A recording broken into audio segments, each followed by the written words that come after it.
All of us today are here because boating touched us at some point in our lives. We all know that the joy and pleasure that boating brings. And it is an important pastime for Australians. At least 20% of Australians are touched by boating each year. That's a really significant number of people.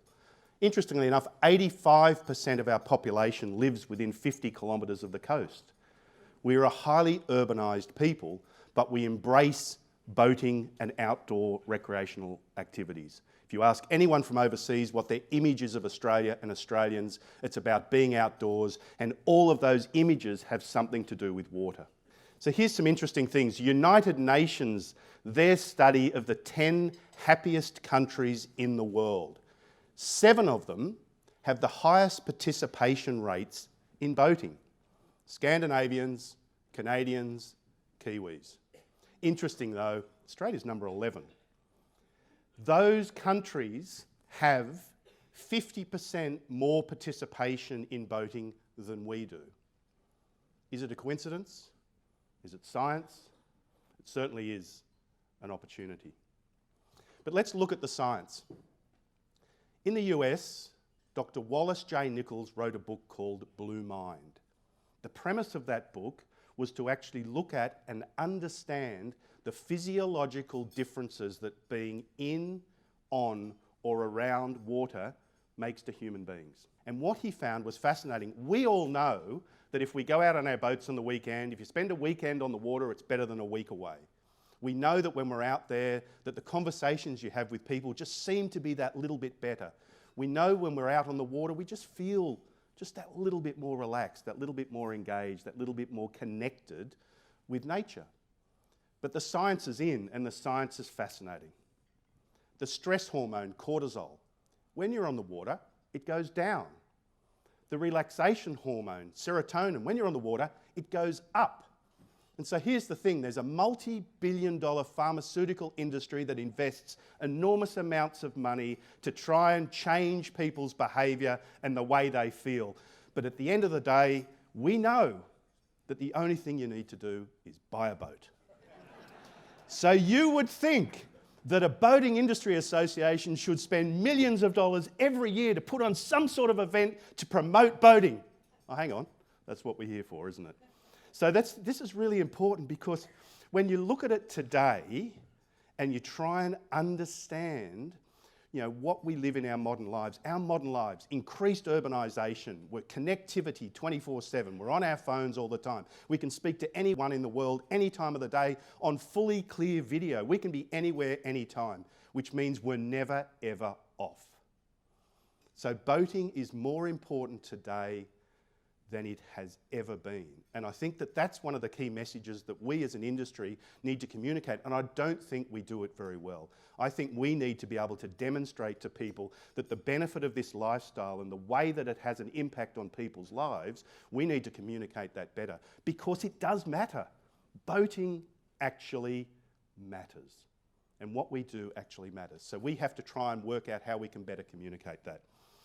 But we have to look at it and say, we have to think about how we achieve that, because the world has changed.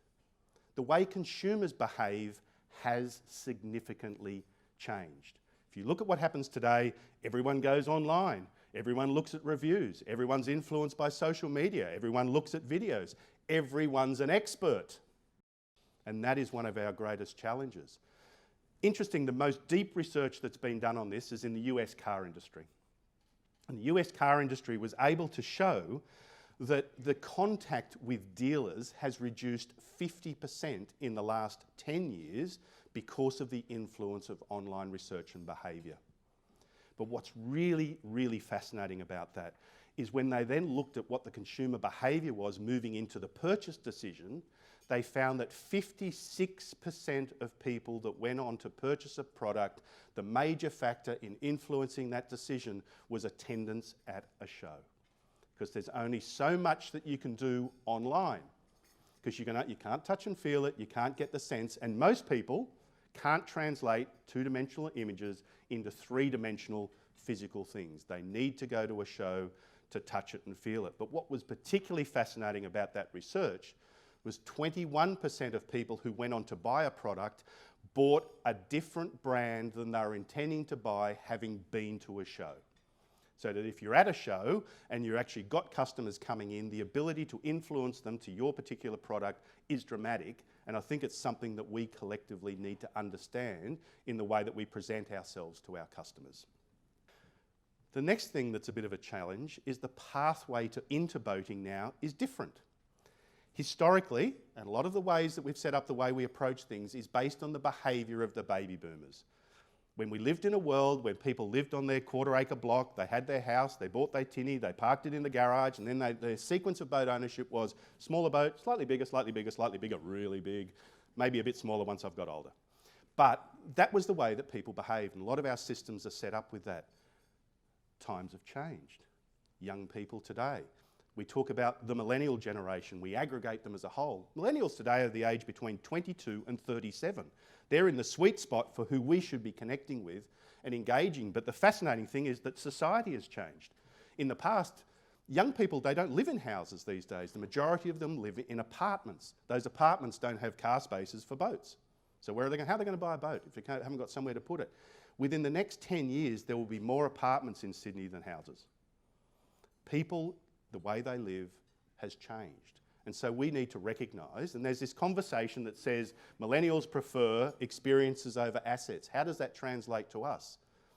Well, the most important thing for us is that we need to know that we need to be able to provide those experiences.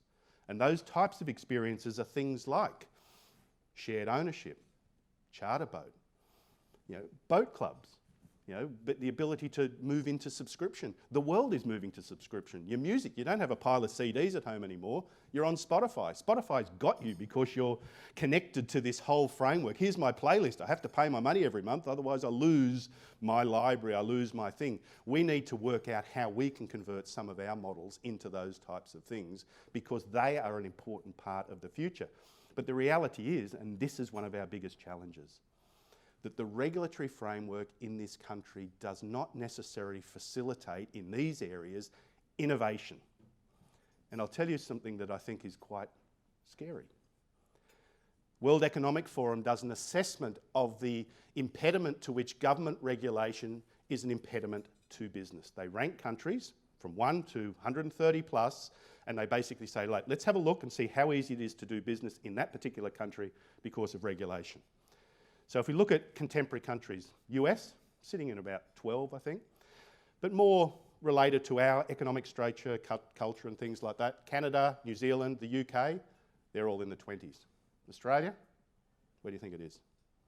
It's 80. There are 79 countries in this world where it is easier to do business than Australia.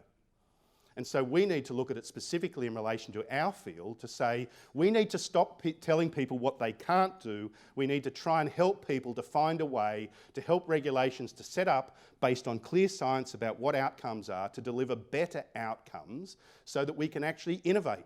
We need to find a framework and a relationship with government. And we have, as an industry, great relationships with government. We work with great agencies all over the country in a positive and proactive way. Our priorities are safety is number one. We can't have an industry without it being safe because no one will want to do it. So we work very closely, but we collectively, all of us, have to do better because we need to keep up with the pace of innovation, and to do so, we need to be able to reflect those things. So if we look fundamentally, what does the BIA do? Our sole purpose is about protecting and enhancing member prosperity. That is our primary purpose. But to do that, we have three core pillars that are built into the business plan that we've developed. The first one is to grow participation in recreational boating. And that is so important because all the statistics that are coming out of the US and other countries around the world are showing that the ratio between participation, number of people going boating, and the number of boats are increasing. That means that to actually keep our industry going forward, we have to dramatically increase the amount of participation. It's because of these things like shared ownership, clubs, peer-to-peer, various other things, that more people are boating on less boats. So we have a responsibility to try and grow that participation beyond previous levels. The second part is our relationship with government, which is fundamental to our success. And we look at that in three core areas. One is a partnership in safety. As I said before, it's core to our ability to be able to deliver what we do.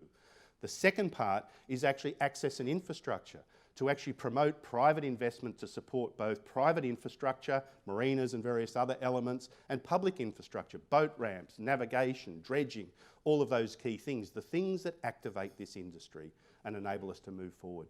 And the third part of that is then pathways into our industry for new people, males, females, cultures, all of those things. We need to change some of our dialogue to make it more all-embracing for a whole range of people. And the second part of that is to then provide for professional development of our industry, to inform our members, to enable them to adapt to the various things that are happening out in the industry that I've talked about before. And I guess the last key component that I think is an important part of the communication that we have to do is that there is sometimes a perception that the boating industry and boating is just for the rich. There is this perception, why would I help that industry? They're just for those massive white boats and that's all it's about. But here's the reality. 90% of the fleet are tinnies or trailer boats. 82% of our members are sole traders or small to medium enterprises.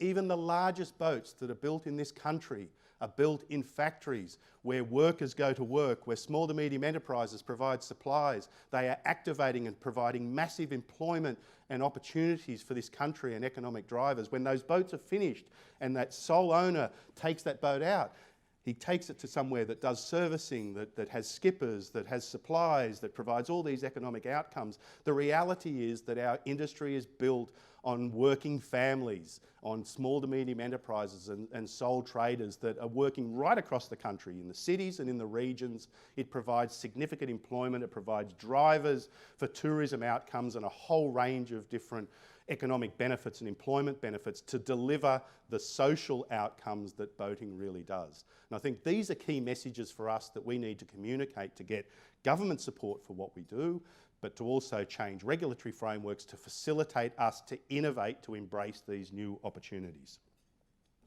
So, if we go back, Blue Mind, boating, the drug of choice, the one that makes you feel great, the one that makes you feel happy, and the one that's easiest, that enables you to connect with your community, with your family, with your friends, and with everyone else. So if I look at it today, I'd like to set a bit of a challenge for all of us. A challenge to each one of you, doesn't matter whether you're a boat manufacturer, a dealer, a tradesman, a government agent, secret agent, government officer, minister, member of parliament. We all have an opportunity to work together. We invite you to share with us this journey to try and take boating to more people, to try and take boating out there to help us enrich people's lives.